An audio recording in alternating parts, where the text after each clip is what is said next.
Welcome in, everybody, wherever you are, however you may be listening. This is your Wednesday wrap-up, and, of course, I'm here with my man, Herb. How's it going, man? We'll see. Yeah, right? Man, it's a little glitchy this morning. StreamYard is struggling this week. Yeah. Like, there's some goofiness to it. But, hey, we're powering through. Look, Rodgers is already here. That means it's going to be a good day. That's right. He's here bright and early, on time, crazy. Yeah. Are you feeling okay, Raj? Do I blink twice if you need help? Okay. Right. Someone else is logged into his account. It's cool. That's what it is. Okay. Thanks, Sydney. That's his wife. Thanks, Sydney. Appreciate you doing that for me. Right. Oh, man. Yeah, so how's your week been so far? Had the usual, hey, guest 20 minutes before your show, not be able to show up. We had such good luck last year with the summer stuff that I guess it was bound to end. So, but we had an emergency fill-in. It went well. And we got our heckler last night. So that was, yes, I feel like we've made it now. You know, when you finally get that one guy that's been heckling all the other shows migrate to your show. Yeah. So, yeah. I don't know. Hecklers are always entertaining. Yeah. So like, I just felt like we made it. Especially if it's like entertaining. Yeah. You know, if they're just saying dumb stuff, then, you know, that's less fun. But when they're actually kind of witty about it, you're like, okay, that was pretty good. He's a mix. He calls himself Bevo's bodyguard. He's kind of a mix. At some point, he starts posting the same stuff on every show. And I'm like, come on, man, be a little creative. Like, don't just copy and paste, some of this stuff. But gotcha. And what's his name? Bevo's bodyguard. He's a Texas guy. Yeah. Right on. So, he follows all the Alabama programs. So, yeah, you're really a Texas fan. Okay. So he's a Georgia fan? We're still finding out. Yeah. He's just out there to troll. Yeah, basically. Yeah, I got you. I've offered to send him a title towel. I was like, here you go, buddy. That is great. Yeah, no, it's always fun. I always enjoy when people, come in, especially, again, if they're witty, like I'm with it. If you're saying the same stuff or you're saying just stuff that makes no sense, then, keep it pushing. Yeah, no, I'm with you. All right. Aaron Rodgers finally signs a deal with the Steelers. I appreciate it because it means this is the last time we got to talk about it for a little bit. Yeah. Right? Because now he's on a team. Am I going to retire? Am I not? Double Dutch dance is, he's not retiring. He's going to play for the Steelers. And it was a team-friendly contract, right? It was, less than $20 million. So, I mean, that's as cheap as you're going to get a starter. Yeah. He had an interesting quote, though. So is this maybe him turning a page in his career, or is it just lip service? Because, well, it's Rodgers, and it very well could be that. I was going to put it on the screen, but since we have our radio audience, might as well read the quote anyway. A lot of decisions that I've made over my career and life, strictly from ego, even if it turned out well, aren't always apparently I can read today. It really is a glitchy day. Right? Yeah, I'm just matching energy. Good job, StreamYard. Are always unfulfilling, right? But the decisions made from the soul are usually pretty fulfilling. This is a decision that was best for my soul. I just want to have fun here. I want to enjoy the game. The game has given me a ton. It's hard to think of anything in my life that's positive and that wasn't impacted by directly or indirectly my players, this game. I just want to give back to the game, enjoy it, pass on my knowledge to my teammates, and try to find ways to help lead this team. So, I mean, that is that doesn't sound like the Rodgers we've watched for 20 years. Mm-hmm. So maybe there's something there where he can be a good teammate. I mean, because it's the Steelers and Mike Tomlin, you think that maybe there's going to be more of an effort, and there have been a lot of conversations beforehand. but it's still Aaron Rodgers, and we just saw too much from the last couple of years to think we're gonna, buy in from this first quote. I mean, it's great on his part. I'll say this much, it's great that he's coming out and saying it, but yeah, it still remains to be seen. And I'm not necessarily, I don't know that I really want there to not be turmoil there, Right. I'm hoping for a little craziness. So. Right. Like I'm hoping for, the guy that we watched call receivers out with New York, right? Like that's what you want to see, especially with as volatile as DK can be. For those of us that aren't Steelers fans, that's exactly the guy you want to have out there. If all of a sudden he's flipped the script a little bit and decided, oh, I want to be a team player and help guys learn. And, that's almost disappointing for us that wanted a dumpster fire. I know. No, I still think the real Rodgers will come out at some point when he realizes he has one good wide receiver and, they're punting a lot. So it's still going to be interesting. And for the overall thing, I posted this as soon as it happened. I said, yeah, I think the Steelers do what they have done every year. They make the playoffs and they lose in the first round. I don't know that he raises anything at this point. So you're still going to need that defense to be phenomenal for most of the year. And oh, no question. Well, and I mean, before he got signed, after he got signed, Vegas had them as a plus 45 to make the Super Bowl. So, I mean, the odds didn't even shift. Right. Like you couldn't get a 100-point swing, like maybe 45 to 44, right? Yeah. Nope. Nothing. They're like, yeah, Rodgers, Mason doesn't matter. Yeah. I agree with that. I do wonder if part of it is because they thought Rodgers was going there the entire time, but my reaction was also the same as theirs. It didn't move the needle for me at all. I was like, y'all are going to end up in the same exact spot. I thought you were going to end up with Mason Rudolph. So. Well, especially now that you don't have, I mean, there's still time, obviously. There's guys out there that they could go sign. Gabe Davis is still floating around. Amari Cooper's still floating around.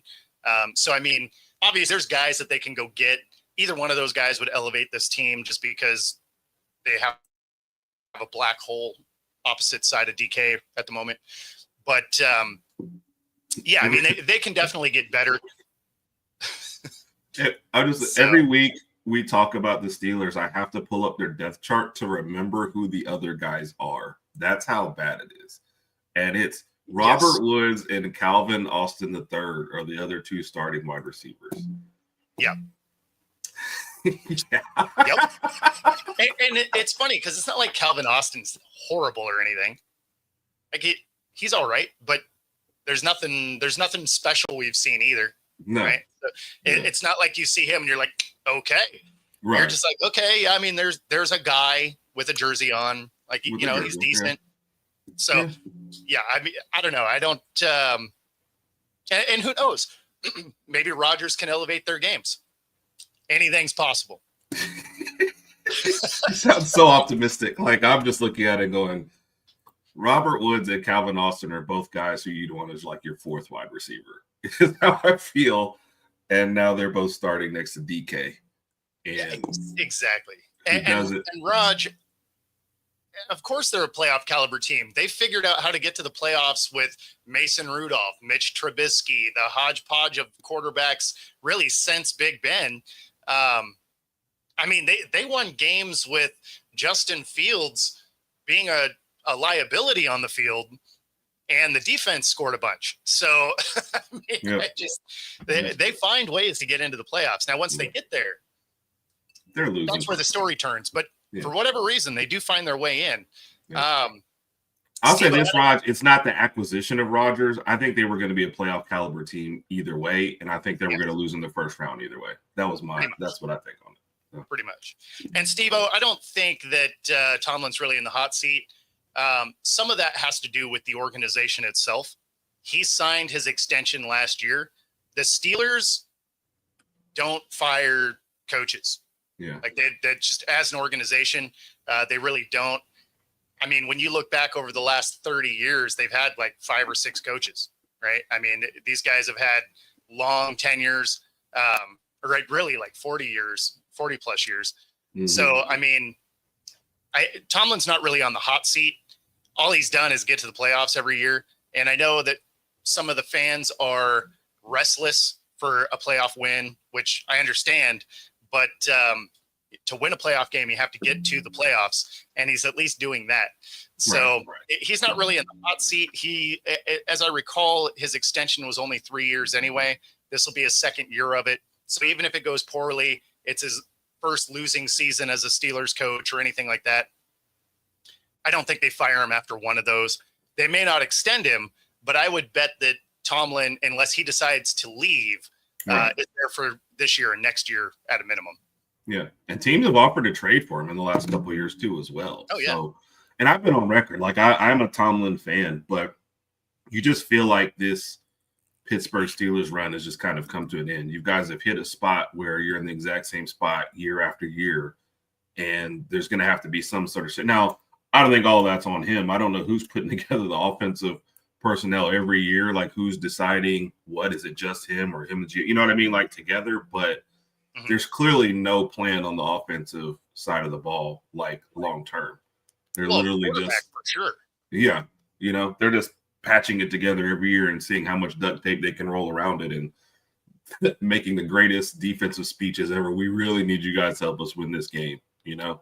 Then they beat Baltimore with like 6 field goals this past year. I mean, like that kind of stuff is crazy. So I do think the tenure is kind of run out, but you know, like you said, they never fire coaches, so they're going to let him ride it until he's just ready to go. Absolutely. And Steve-O, this is exactly it right here is, you know, they had 2 coaches, they had 2 QBs, but if you remember before that, they had 3 and then 2. And like, they haven't had a stable quarterback since Big Ben retired. It's been just whoever can fill the spot. You know, and then, you get rid of Pickens for DK. You still have the, you know, the attitude situation. You know, it would have been one thing had they kept them both, right?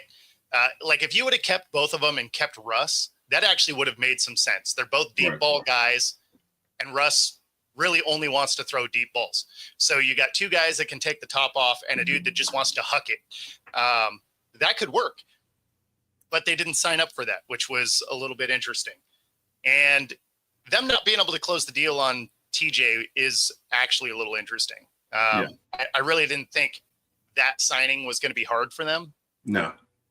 But you remember what I said about the Bengals? And I was like, you build your identity on offense. You kind of got to keep the offense together. Now, did I expect the numbers that came out and for them to hold up? No, but I felt like you had to keep the offense together. You know, for the Steelers, you're building it on defense.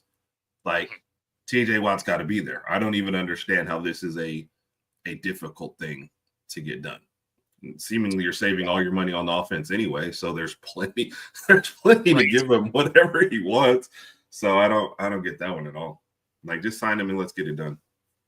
Yeah, well, especially because who are you going to replace him with? Like, this is a multi-time defensive player of the year, an absolute game wrecker all the time. And even when his numbers are down, it's because he's being double and triple teamed, which means someone else is eating.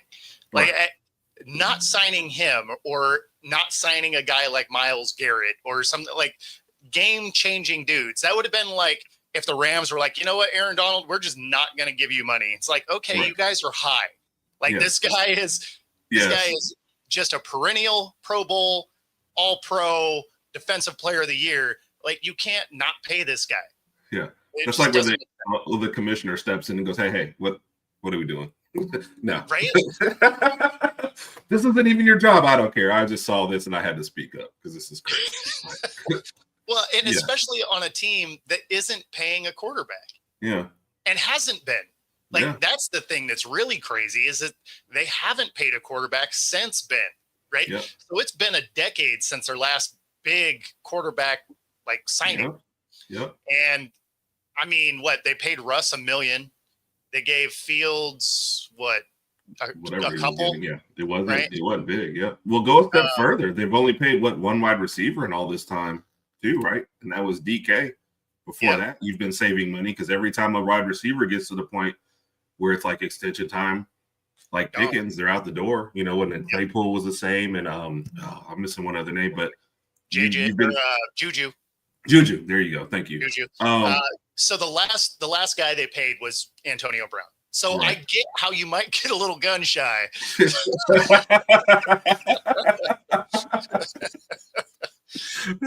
I could just see them in the meeting. We paid one wide receiver. Look what happened. Like, so that affects every wide receiver from now on. Yes. I mean, I get it. You'd get a little PTSD from that. Like, he didn't only melt down in your building, but he melted down across the league. Yeah. So, I mean, you know, and it's still melting down on Twitter every day. I mean, all the time. Like, and it's funny because he started tweeting with such a ridiculous pace that I actually like muted his account. Like, I don't follow him anyway because his posts are annoying, but I had to mute his account because it just kept popping up as the like for you section. It's like, yeah, this ain't for me, man. No, I'm good. Like this guy is. It's funny because he uses the hashtag CTESPN, right? And it's like, yeah, I think you might actually that might be a real thing for you, buddy. Like, yes. Just put the phone down, maybe go get checked out. Like, let's go ahead and handle this. Right. We've gone off the rails. We went from like surefire, like Hall of Famer to can we get this guy far away from the sport as possible? Yeah, I mean, I don't think he makes it. He should. Based on stats, he should probably still make it. Right. And had he stayed in the league, he would have been a slam dunk first ballot, no question. Agreed. But we've seen crazy stuff off the field keep you from getting a gold jacket, or at least delay it. Because, I mean, as soon as T.O. didn't get a first ballot, you're like, oh, okay. Off the field stuff is what did it. Because when you look at his numbers, it's like, yeah, you're a top 5 receiver all time. Right. No, agreed. I mean, you played in a Super Bowl with a broken leg. Yes. Yes. I mean, if that doesn't get you in alone, that's it. So, no, I agree. But AB has done anything T.O. has done times 50.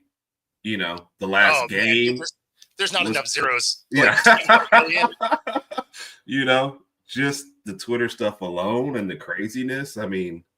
Oh, yeah. Yeah. Dude, well, and you have to imagine just quitting mid-game. Yes. Hurts your chances. Yes. Right? Like, but it should. Your pads, like yanking your pads off and running through an end zone, giving the deuces. I mean, that alone might keep him out of the Hall of Fame. Yep. I agree. He ruined himself afterwards.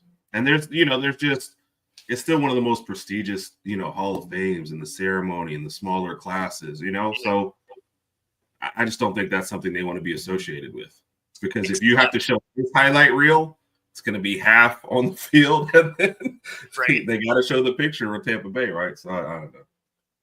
Except that speech would be wild.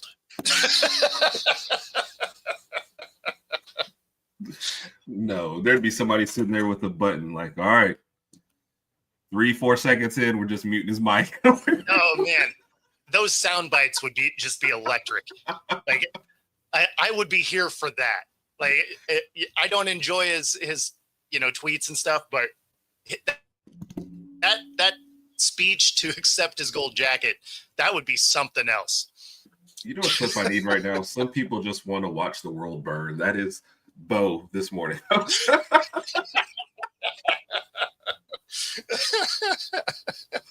I mean, you just know there's going to be so much crazy. I mean, like, you're just curious how it would play out. Yeah, you'd be calling me, Herb, can we do the Wednesday wrap up on Monday? I can't wait to talk about this. we gotta get to it. Did you not see it? I mean, I might almost have to like cover that one just in case they did mute his mic. Yeah. For the TV, right? Like, I'd be like, okay, you know what? I'm gonna have to go to Canton and watch this enshrinement because this is about to be dumb. Yeah, I agree. Funny thing is AB does watch everything, so there's a good chance that he barbecues this show later today. Who knows? I could use that kind of fame though. Just him mentioning me is going to have my subscriber count go up, so I'm good with it. I mean, it'll all be haters, so you'll have to embrace that. But because the only people that would be jumping in would be the AB defenders. It's got to be a small group at this point. But hey, bring it on. Bring it on. No, it's not a small group. There's still a bunch of the AB, truthers are out there saying his rap career's good. Sorry, I can't back you up on that, guys. Exactly. I don't even know how we got to him, but moving on. The Green Bay Packers released Jaire Alexander. Man, yeah, talking's hard today. Which is a little surprising. Right. I mean, I know it was to save some money, and 17.5. Yeah, but you're talking about a Pro Bowl corner in a division that named 200. I do believe that would be easy. Literally any of them. Yes, but he knows what he's doing. I can't name 200 rappers, period. So that's Rod, including AB, because I can't. But yeah, so I mean, it's interesting that they dropped him just because they need him. So who is their plan without it? That I'm not entirely sure. Yeah, and I've been reading about it. Oh, I'm sorry. No, you're good. Sorry.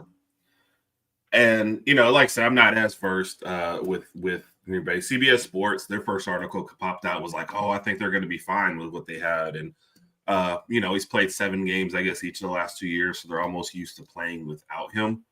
But I don't know. I guess he was hurt. Yeah. I'm just like I said, this is just me because I was surprised when it came out. I was like, really? This seems odd and odd timing too as well. So I would have thought if you're doing stuff like this, you always kind of do it before the draft, especially you're going to get rid of a big name like that. Make sure you replace all that stuff. But it's interesting. I guess 17.5 they felt like was too much for a top corner, even with the injuries. So I didn't see this one coming at all. But the thing that's really kind of interesting about it is, so they let him go, and they let him go post June 1, right? And so usually if it's a post June 1 release, it splits the cap between this year and next year. And what I didn't realize is they can elect to have it all done this year. Most teams don't. Most teams use that June 1 as a strategic way to switch it out. Green Bay is opting to eat the cap all this year. So they feel fine with what they have, and they don't feel like they need that money, and their bigger splashes coming next year. I mean, I guess, but in that scenario, why wouldn't you have just restructured the guy? Right. Make all of his cap hit this year anyway. I mean, you're just giving money away to have him leave. Right. I mean, yeah, you got to feel really good about your room if you're just going to give a guy away and then eat the whole 17 this year. You got to feel pretty good about where you are, I guess. I didn't realize that part. They're eating the whole 17 to let him walk still? Yeah. It must be nice to kind of play around with that kind of numbers. Like, you know what? We're going to give 17.5 away this year. Just not worry about it. And we'll be good next year. Yeah, I mean, there's no value in a zero. It's fine. I can't give away 17 cents without worrying about it. I don't get it, but it is interesting. And I would like to see how quickly, other teams jump on them and at what number they're thinking about. This is the time when people use those injuries against you in negotiations. So missing some time the last 2 years is what'll hurt him. So, but still big name and in an increasingly more, pass heavy league. A guy like that's always going to have value. So interesting. Green Bay thinks that they're good with them, especially the division they play in. So. Well, that was my biggest concern about it, right? Is like, okay, maybe you like your room, but you're eating his contract anyway. Right. Even if you think maybe he's not your guy for the outside, wouldn't you keep him in the room for a nickel, or if one of your guys goes down, even if you're transitioning away? I mean, you're spending the money regardless. Right. why wouldn't you want the depth? Yeah. It just, I don't know. It seems, I mean, because dead cap money doesn't matter if somebody picks them up, right? It's one thing if it would be like Wilson's contract, right? He goes and plays for the Steelers for $1 million because Denver's paying his contract regardless, right? So they're like, oh yeah, we'll give you $1 million, and basically Denver paid him to play for the Steelers. Yeah. So I mean, that's essentially what's going to happen, right? So I don't know. Very, very weird. Yeah. Steve-O's mentioned something I was wondering about. There has to be something else to where you were like, this guy just has to go. If those are the case, and then that's the money. Because otherwise, I mean, even if you keep him and let's say you get a late round draft pick for him later on in the year, you rebuild his value a little bit after the injuries and you trade him at some point to whatever. I mean, a 6 is still better than nothing. I'd rather have one extra pick somewhere in there than nothing. So I don't know. Well, and especially with a trade, because then they pick up some of his money. Right. So, or maybe you don't have the dead cap next year because he is now on another team. So, I mean, it seems like there were better ways to handle it, but one day we're going to be running a team, Bo. I promise you. Poorly. We'll be running it poorly. Just, I'll tell you how I'll be running it poorly because I'm an offensive guy. So you'll be like, Herb, we need to find a defender somewhere. Like, nah. I'm gonna sign my 8th wide receiver. We're good. Don't worry about it. Doesn't matter if your knees are bad. Get out there, Bo.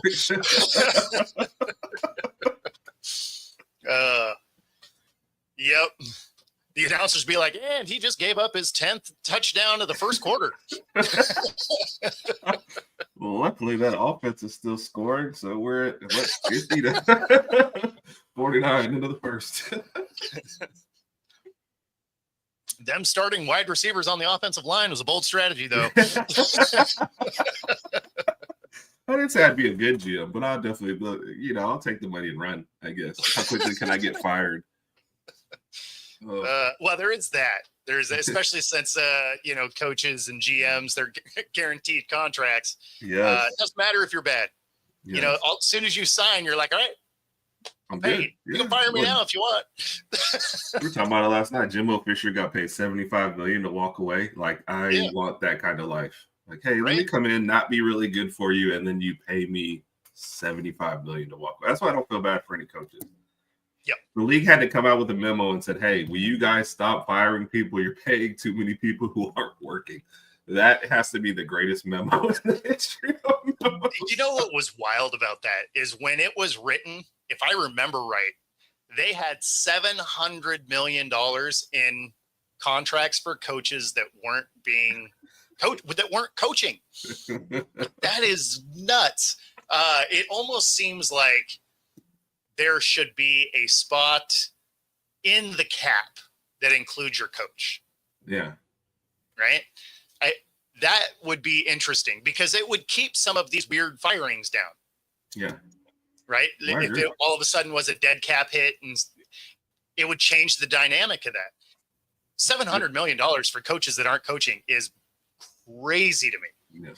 It's a great gig if you can get it. But no. And some of these guys, like you said, the knee-jerk reactions, like no matter what you thought of like Frank Reich getting fired is for, halfway through the first year in Carolina, like that was still, we weren't giving you any time to turn anything around. So Raj, I think it'd be like 2 years of his salary. So I feel like that'll be easy to cover. If I could get a Reese's peanut butter cup out of it. Too much. I'm gonna eat half of it. I'm not even asking for a king size, Bo, just a regular. You get half a cup. Yeah, I don't think there's a whole lot of leverage here there, Ron. Man. Whoops. Well,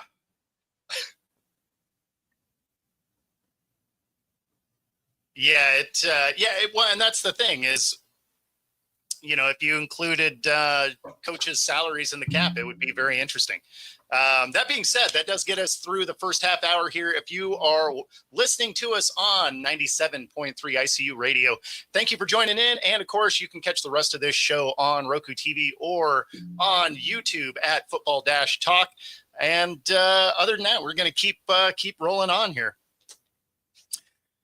So we got WNBA, right?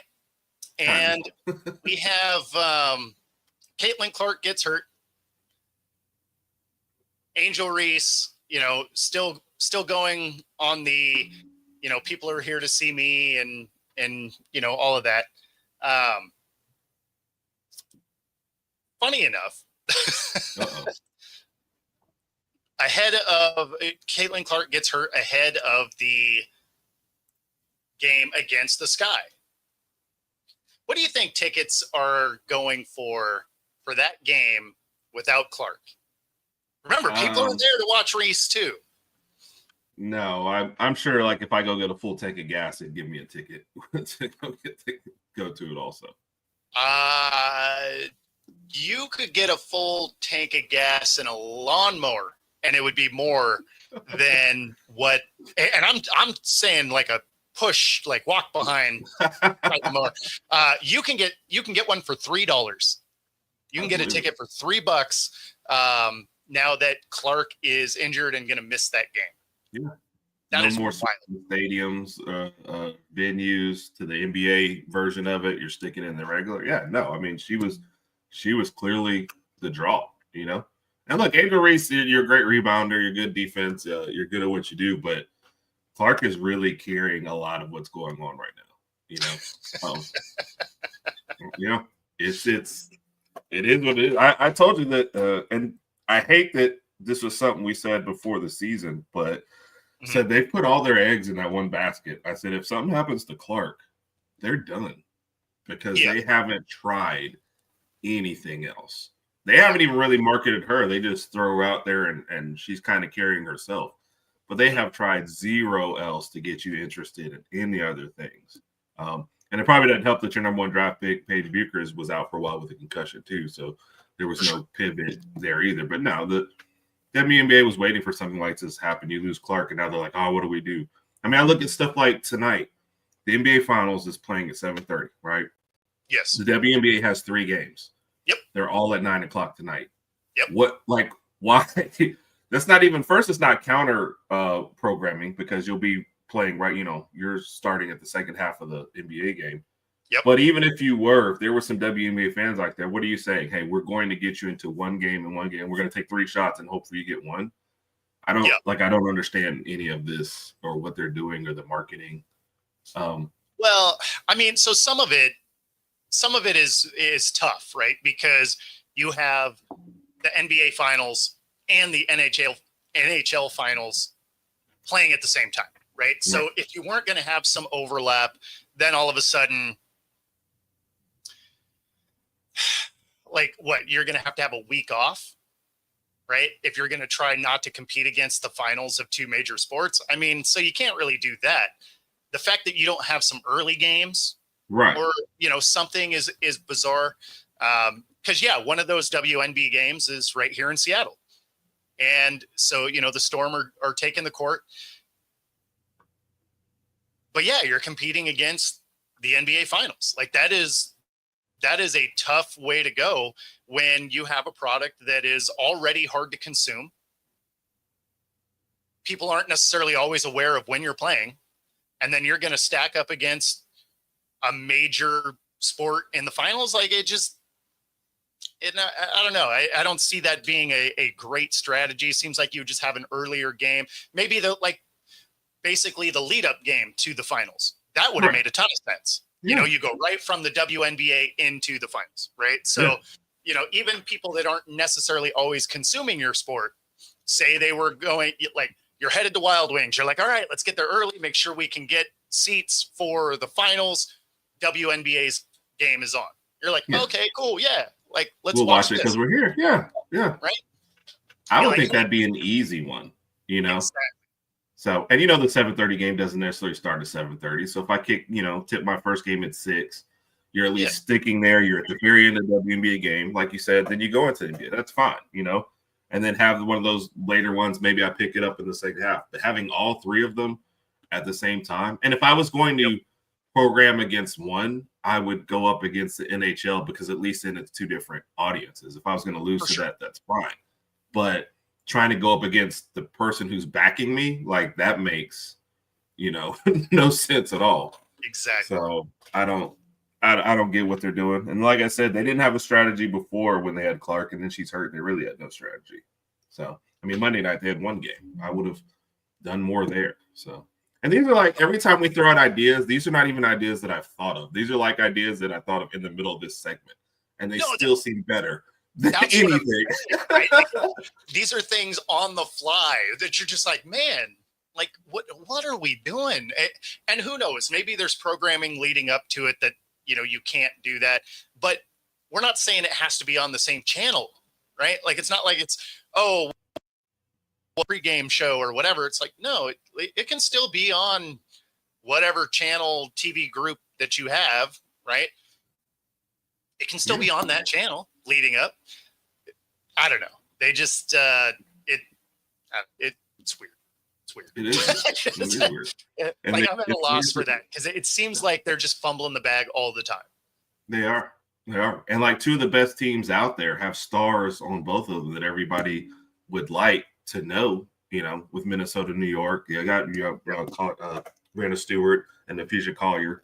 But those are not names that if you're not like directly watching because you never see them doing anything. Yeah. Collier's like has won MVPs and is on the way to possibly getting another one.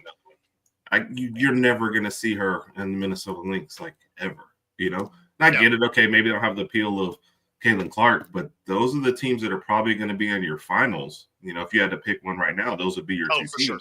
It'd be nice to put something behind them before they get there. Like I said, I said at the beginning of this year, they put all their eggs in Caitlin Clark.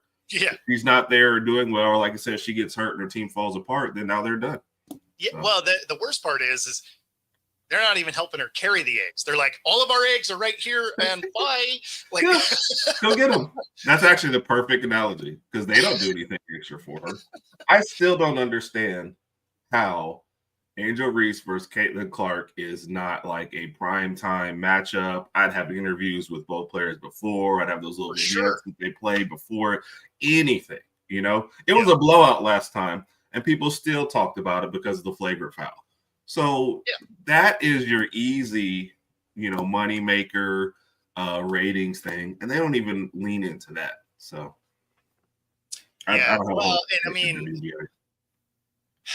unfortunately, this is really highlighting the weak spot of Angel Reese's game too.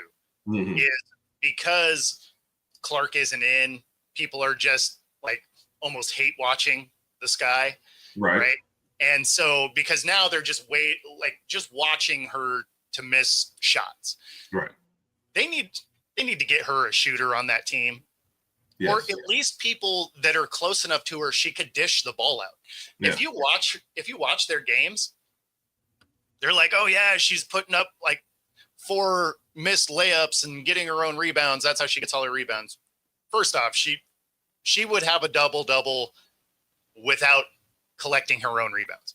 Yeah. So, she's a good defender. She's a good rebounder. Right. Usually she has almost 10 rebounds on the defensive side. So, people are obviously spreading craziness, but she does miss a lot of shots. Right. But some of that is also because no one's ever even in the screen when you see her down low. Like there's nobody moving around, right? So she has 2 or 3 defenders on her. Now I'm not saying she's a good shooter because she's not. Right. No. She's very awkward offensively, even on an easy layup. And we said this in college. Yeah. I don't think that's improved. So I don't. Yeah. No, I'm with you. I'm not on the whole. She's just collecting all the rebounds, but she's also not a smooth offensive player. And that's and she shouldn't be. They should be using her how the Bulls used Rodman. Exactly. Right now, she's not as good of a shooter as Rodman, but they didn't ask Rodman to shoot. Right. He averaged like 7 points for his career. Like it's not it's not like he did anything special. A lot of times it was because he put up a rebound, right? So if she was still down low, she'd still get offensive rebounds when teammates, miss a shot also.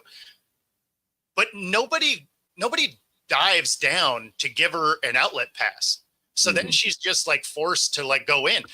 I mean, you got another tall in Cardoza. Now she's not really a great shooter either, but and I know she's been hurt, but even when she's in there, like she's not generally in proximity to like get a dump off pass. Everybody else is just hanging out at the arc.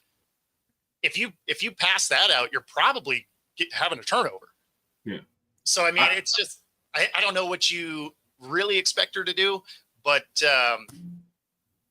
I mean, yeah, they got to do something to help her out, because at this point, if you're trying to make her your lead scorer, you're not going to win a lot of games. No.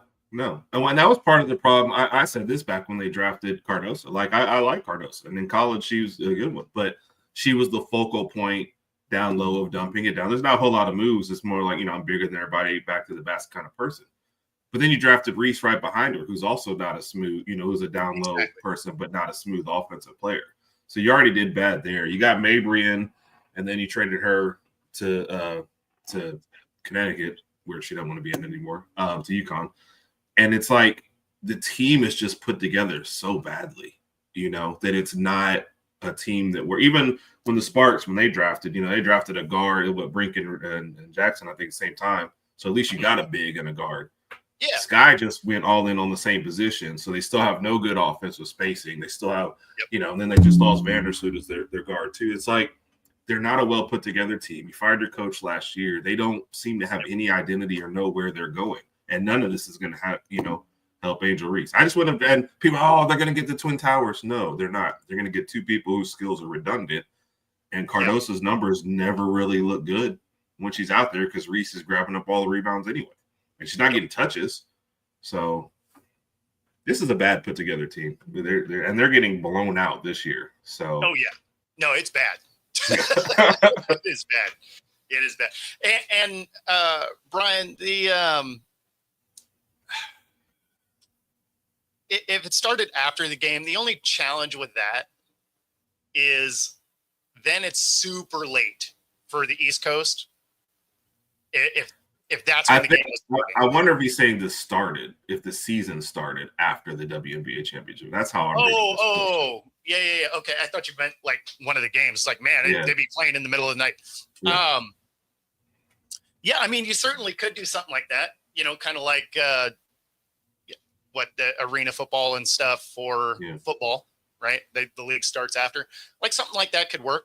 I think the challenge you run into there is, well, their season's shorter, so it would still kind of wrap up in the early part of football season. So actually, that would probably work.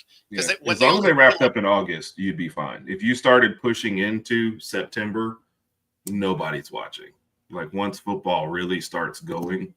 Well, so I mean, agreed, but you only have 3 days you got to worry about, right? You just wouldn't have games on Thursday, Sunday, and Monday, right? Because you don't end up with a lot of the goofy one-off games where it's a Friday or whatever, or the Saturday games till way later in the year. So like if you were wrapping up in like the second month of the football season and you just stayed away from those 3 days. Would you say Monday, Saturday, Sunday? Well, Thursday? No, you would only have to stay away from Thursday, Sunday, and Monday. Right? Because I would see you're in the wrong part of the country though. Like for down here, we ain't watching you on Saturday either. Oh no, I guess because you got college. Yeah. But I always just think of, because so many college games also hit Fridays and stuff like that. Like you're going to have some overlap no matter what. Right. So I mean, but I'd want it to wrap up in August. If they started after NBA, I'd want it to wrap up in August. I think the thing about starting while the NBA is still going is you still kind of got that NBA fever, versus if you start after the NBA is gone, you're going to lose some of those people that cut off completely and already. And the way the WNBA going, nobody would even know that it started. If it didn't start in the middle of the NBA season or at the end of the NBA season, there's a lot of people that wouldn't know. Plus, you're trying to get a little bit of carryover. I think that's why they play them both. Like I said, some of this I'm fine. I would just schedule better. I'd have a 6:00 game today, like I said, to lead in, and I'd be pumping up the finals while we were talking about the WNBA game. So, Yeah, I mean, it almost seems like you could, since there's a lot of overlap anyway, right? Because the WNBA season's only like 40-something games anyway. Right. It almost seems like it would be good to start them at the similar time. Yeah. Because then the championship would be about when the All-Star game would be. Mm-hmm. Right? Which would probably make sense because the All-Star game is hot trash. So if you had if you had their championship, you'd be like, okay, am I going to watch the WNBA championship or am I going to watch this All-Star game that is terrible? You probably get some views, right? So it would almost be better if it started early. No, I mean, I don't know. It's you're tough. Still in the middle of football. You do that though, too. Exactly. Yeah. So then you're contending with postseason play. So yeah, no, I mean, I don't know that there's a great answer as far as moving the season. If you did it after and the games were tighter together, then yeah, it could work because then you could end about the time football season really gets going. Yeah. That's probably the only way you could do it. But the games would have to be closer together. Yeah, I agree. Oh, by the way, another idea just off the top of my head, there should be more Tyrese Halliburton, Caitlin Clark commercials or something. Both playing for Indiana and Indiana's in the finals. Like, that's just an easy one. So they're going to sign me one day, I promise you. Or at least just steal one of my ideas. I'd be happy to see that. But since we're talking about WNBA, if you're here in Seattle, Storm, play tonight. And they're actually kind of they're a fun team to watch. A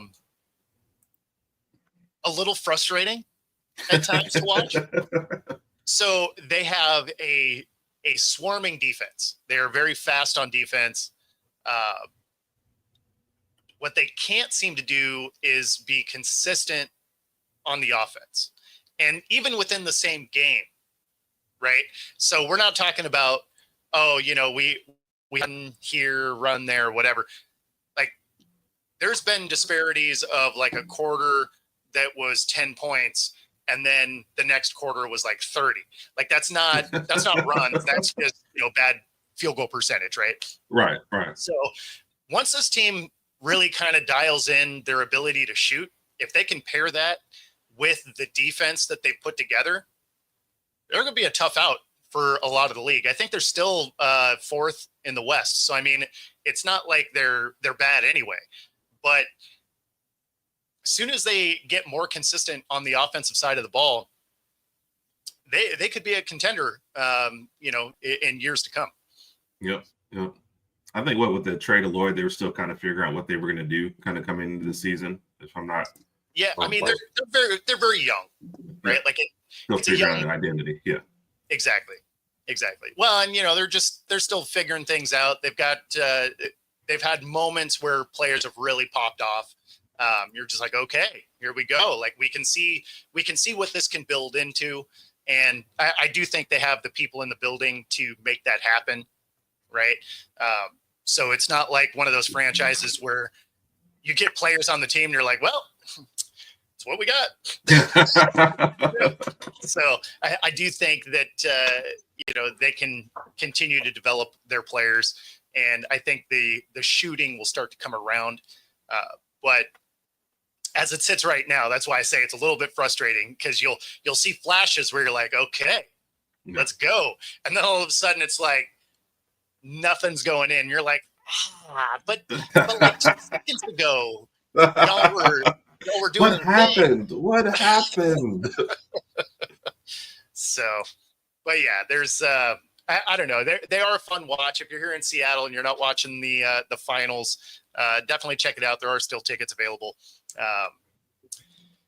And I guess we might as well, talk about the NBA finals since we went WNBA. And to no surprise, the Thunder tie it up. What game 3 is tonight. And again, I fully expect OKC to win this, probably in 6.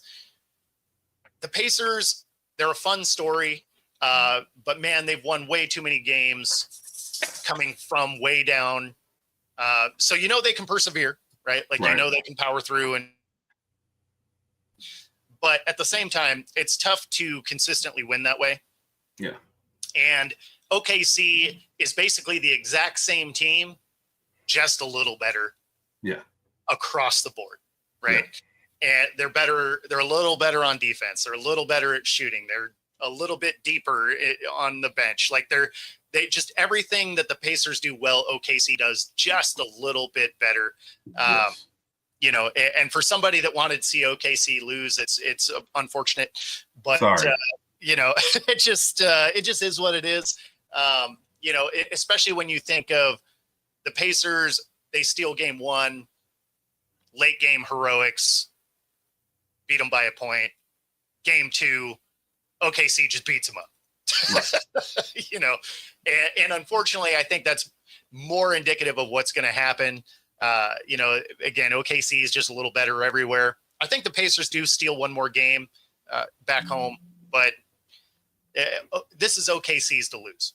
I think so too. I think they saw that, and like you said, you can't continue to come back like that, especially against a team like the Thunder. And they have been the better team for both games. They just, kind of choked down the stretch in that other one. But you said it perfectly.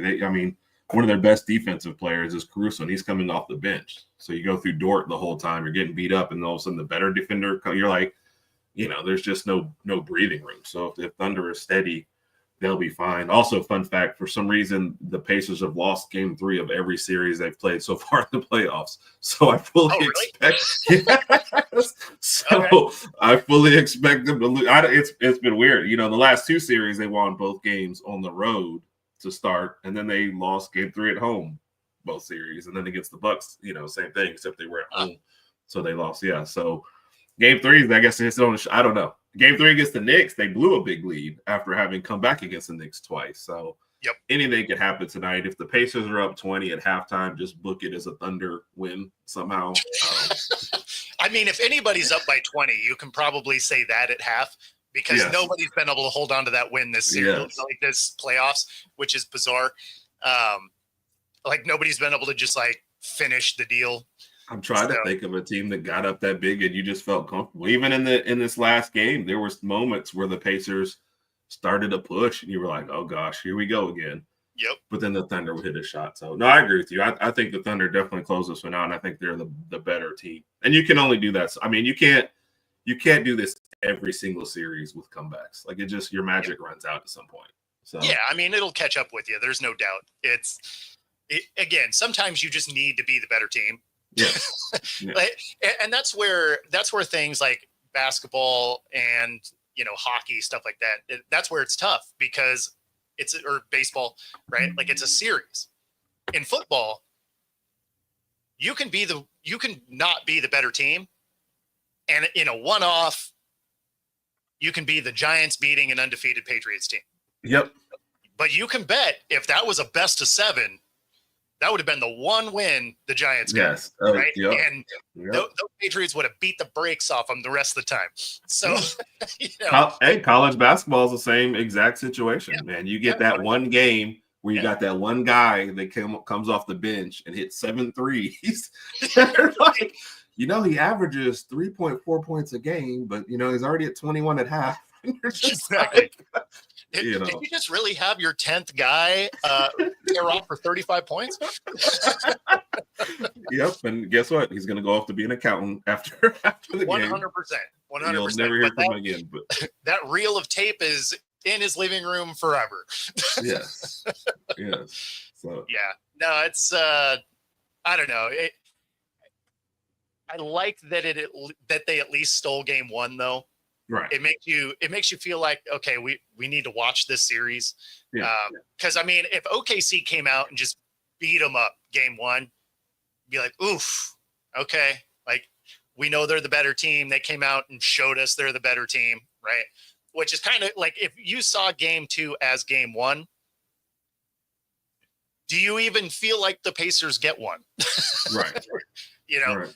So for the Pacers to come out, snag game 1, it's like, okay, here we go. It's going to be probably going to be a 6-game series, so that'll be fun. Yep. You know, The NBA was probably a little happy to see that too.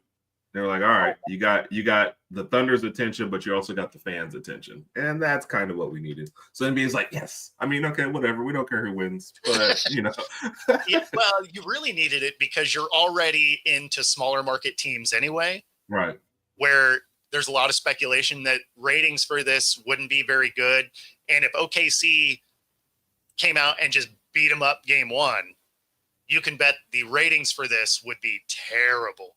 Because people would have watched that and be like, "Oh, okay, I don't need to watch this.